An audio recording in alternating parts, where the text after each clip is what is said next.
बच्चों को रीडिंग कैसे सिखाएं, बच्चों को इंग्लिश रीडिंग कैसे सिखाएं, बच्चों को अंग्रेजी पढ़ना कैसे सिखाएं। ये पेरेंट्स एंड टीचर्स का बहुत बड़ा सवाल होता है और अगर आप भी इस सवाल से परेशान हैं तो ये वीडियो कंप्लीटली जरूर देखिएगा। फोनिक्स सिखाने के बाद भी बच्चों को रीडिंग में प्रॉब्लम आती है। उसका रीजन ये है कि फोनिक्स तो आपने सिखा दिया लेकिन रीडिंग की प्रॉपर प्रैक्टिस नहीं करवाई। एक बार आपने फोनिक्स सिखा दिया, बच्चे ने कॉन्सेप्ट सीख लिया, बट उसको अप्लाई कैसे करना है वो चीजें बच्चों को समझ में नहीं आती है या फिर टीचर्स एंड पेरेंट्स को समझ में नहीं आती है। इस कारण से बच्चे प्रॉपर रीडिंग नहीं कर पाते हैं। यहाँ इस वीडियो में मैं आपको 7 स्टेप्स ऑफ रीडिंग बताने जा रही हूँ।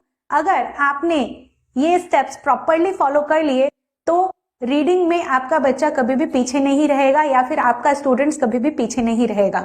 सो इस वीडियो को कंप्लीटली देखिएगा और समझने की कोशिश कीजिएगा। So let's start. First of all take only 1 paragraph. अगर आपका बच्चा फर्स्ट स्टैंडर्ड में है या फिर किसी भी स्टैंडर्ड में है तो आपको एक पैराग्राफ ही लेना है। आपको पूरी की पूरी बुक या पूरा का पूरा चैप्टर या फिर पूरा का पूरा पेज पढ़ाने के बारे में नहीं सोचना है एक बार में। First of all you have to take only 1 paragraph जिसमें 4-5 लाइन्स हो। छोटा पैराग्राफ लीजिए। रीजन क्या होता है कि बच्चे जब बहुत सारा देखते हैं एक साथ तो वो घबरा जाते हैं। पेरेंट्स और टीचर्स को भी लगता है हमें इतना सारा पढ़ाना है या फिर पढ़ना है, बट एट अ टाइम आप सिर्फ 15 मिनट्स का टारगेट रखिए कि हमें 15 मिनट्स पढ़ाना है। तो उससे क्या होगा, चंक्स में आप वर्क को डिवाइड कर सकते हैं एंड बच्चे, टीचर्स, पेरेंट्स किसी के माइंड पे भी लोड नहीं होता है कि हमें इतना सारा एक बार में करवाना है। Just take 1 paragraph at a time. उसके बाद बच्चे को रीड करने के लिए बोलिए। अगर आपको लग रहा है कि बच्चे को थोड़ी बहुत रीडिंग आ रही है तो उनको रीड करने बोलिए और उस समय उनको हेल्प मत कीजिए। Let them do mistakes. ये हमारा बहुत ही ज्यादा इंपॉर्टेंट स्टेप होता है। मैं कई बार देखती हूँ कि जब पेरेंट्स बच्चे को लेकर आते हैं मेरे सामने, उस समय बच्चे रीडिंग कर रहे होते हैं और बच्चे एक बार बुक में देखते हैं, एक बार पेरेंट्स को देखते हैं, एक बार बुक में देखते हैं, एक बार पेरेंट्स को देखते हैं। वो ऐसा देखते हैं कि कहीं हमसे मिस्टेक तो नहीं हो रही है, क्योंकि जैसे ही बच्चे ने मिस्टेक की इमीडिएटली पेरेंट्स उनको टोकते नहीं, नहीं यहाँ नहीं, ये नहीं, ये करना है। सो बच्चे का एक तो कॉन्फिडेंस डाउन होता है और वो खुद से रीड नहीं कर पाते हैं। तो लेट देम रीड, आराम से रीड करने दीजिए, उसको मिस्टेक्स भी करने दीजिए। अब आपको क्या है कि पता चला कि बच्चे ने मिस्टेक्स की। फॉर एग्जाम्पल एक पैराग्राफ में 10 to 15 वर्ड्स हैं या फिर ज्यादा वर्ड्स है, 30 वर्ड्स हैं। बच्चे ने 10 वर्ड्स में मिस्टेक की या 15 वर्ड्स में मिस्टेक की या 20 वर्ड्स में भी मिस्टेक की, तो आपको पता चलेगा कि उसको कितना रीड करना आ रहा है। अभी आपको क्या करना है, next right down the wrongly red words या फिर स्किप्ड वर्ड्स। कुछ वर्ड्स बच्चे स्किप भी कर देंगे तो एक्सेप्ट इट, क्योंकि ये प्रॉब्लम एरिया है, हमें उसे एक्सेप्ट करना पड़ेगा। उस समय आप आंखें दिखा रहे हैं बच्चे को कि तुमसे गलत कैसे हो गया, या फिर डांट रहे हैं या फिर बता रहे हैं कि तुमको तो मैंने ये पढ़ाया था, तुमको नहीं आ रहा है। नहीं आ रहा है इसीलिए हम सिखा रहे हैं। पहले मिस्टेक्स को एक्सेप्ट कर लीजिए। So write down the wrongly read और skipped words in notebook. So जो भी वर्ड्स बच्चे ने रॉन्ग पढ़े हैं उसे नोटबुक में लिख लीजिए। आप अगर आपकी खुद की बुक है या फिर बच्चे की पर्सनल बुक है तो आप उसमें पेंसिल से अंडरलाइन भी कर सकते हैं। Now segregate those words as per phonics rules. इसके लिए आपको फोनिक्स के सारे रूल्स भी आने जरूरी होते हैं। As a teacher and as a parent मैं मानती हूँ कि आपको फोनिक्स के सारे रूल्स आ रहे हैं। अगर आपको फोनिक्स के सारे रूल नहीं आते हैं तो फिर बच्चे को नॉर्मली आप डांटोगे, आप बोलोगे कि तुमने यहाँ मिस्टेक की, ये नहीं आ रहा है, चलो रटो, ठीक है। तो इसको अवॉइड करने के लिए अगर आपको फोनिक्स के रूल्स नहीं आते हैं तो प्रॉपरली सारी चीजें सीखिए। इसको किस तरह से प्रॉपरली सीखना है ये मैंने अपने कोर्सेज में डिटेल में बताया हुआ है और बहुत अच्छी तरह से सारे के सारे rules, each and every rules मैंने अपने कोर्सेज में बताए हैं। आपको डिस्क्रिप्शन में या फिर कमेंट में आपको डिटेल्स मिल जाएगी या फिर यहाँ कहीं कार्ड लगा हुआ होगा, you will get the details of my all courses. और उसके साथ ही अगर आप चाहें तो हमारा फ्री वेबिनार भी अटेंड कर सकते हैं जहाँ आपको और डिटेल में ये सारी चीजें बताई जाएगी। और अगर आपको नहीं पता चल रहा है तो आप चैट में या फिर कमेंट में भी पूछ सकते हैं। सो अब हमें सारे के सारे words as per phonics rule segregate कर लेने हैं और फिर उसके अकॉर्डिंग हमें उनकी प्रैक्टिस करवानी है और एक एक करके हमें सारे कॉन्सेप्ट्स क्लियर करने हैं और फिर से सेम पैराग्राफ आपको बच्चे को रीड करवाना है। ये प्रोसेस कंटिन्यूअस चलता रहेगा। अब आप बोलेंगे कि एक ही पैराग्राफ का तो प्रॉब्लम सॉल्व हुआ, लेकिन ऐसा नहीं होता है। सेम वर्ड्स रिपीट होते हैं, सेम टाइप के वर्ड्स रिपीट होते हैं, सेम साउंड्स के वर्ड्स रिपीट होते हैं, तो थोड़े समय में बच्चों के मोस्टली सारे के सारे वर्ड्स कवर हो जाते हैं, सारे के सारे रूल्स कवर हो जाते हैं। अब आप पूछेंगे कि इसमें कितना टाइम लगेगा, तो इसमें 2 to 3 मंथ्स आपको अप्रॉक्स लग सकते हैं अगर आप कंटिन्यूस प्रैक्टिस करवाते हैं तो। और उस समय मैं आपको यही बोलूंगी कि एग्जाम का सिलेबस साइड कर दीजिए एंड फोकस ऑन दिस। मेरे पास 8th स्टैंडर्ड के बच्चे आते हैं, 9th के बच्चे आते हैं, 7th के, 6th के, किसी भी क्लास के बच्चे आते हैं।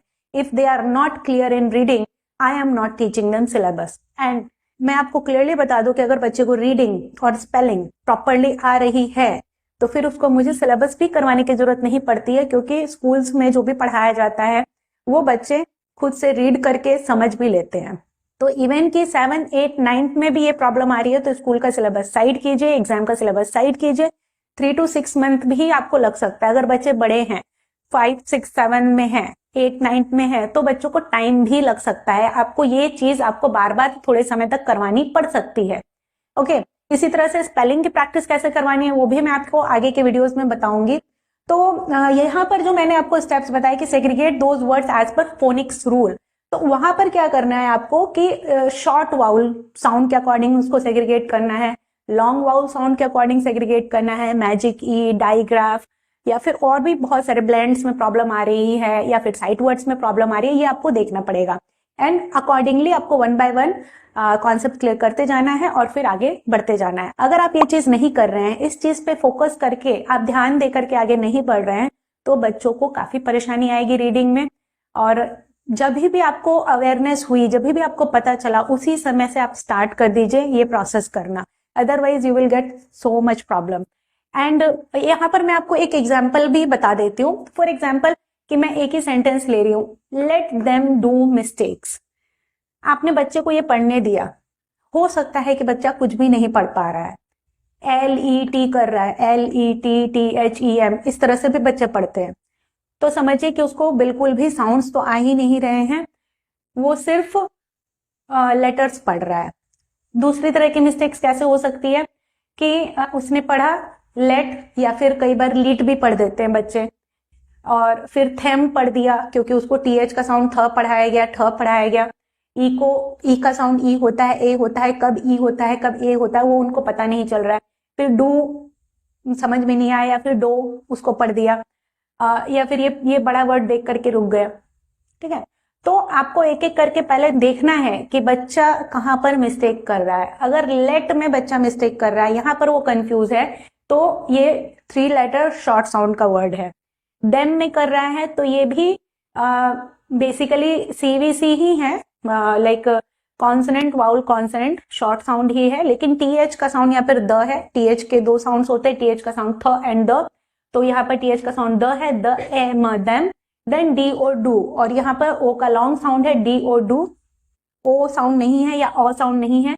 देन मिस्टेक, इसको भी हमें तोड़ तोड़ करके करवाना है, जैसे कि इसमें 2 सिलेबल्स हैं, MIS मिस, ये शॉर्ट साउंड के बेसिस पे हो गया, TAKE टेक, ये लॉन्ग साउंड एंड मैजिक ई वाला हो गया, एंड एस हमने प्लूरल बनाने के लिए एस ऐड किया।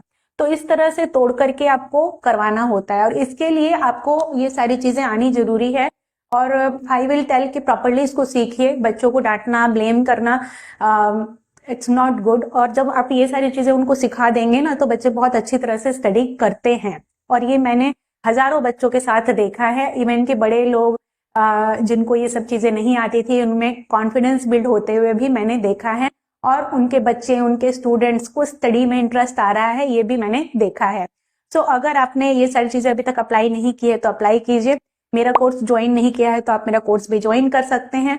एंड अगर आपने मेरे चैनल को अभी तक सब्सक्राइब नहीं किया है तो सब्सक्राइब कीजिए, अपने फ्रेंड्स एंड फैमिली के साथ ये वीडियो शेयर कीजिए, ताकि उनको भी ये सारी चीजें पता चले और वो भी सही तरीके से बच्चों को पढ़ा सकें। और अगर आप इसे फेसबुक पे देख रहे हैं तो मेरे पेज को फॉलो कीजिए, इस वीडियो को लाइक कीजिए, शेयर कीजिए। इंस्टाग्राम पे देख रहे हैं तो भी आप मेरे पेज को फॉलो कीजिए। And now we will meet in another video. Bye bye.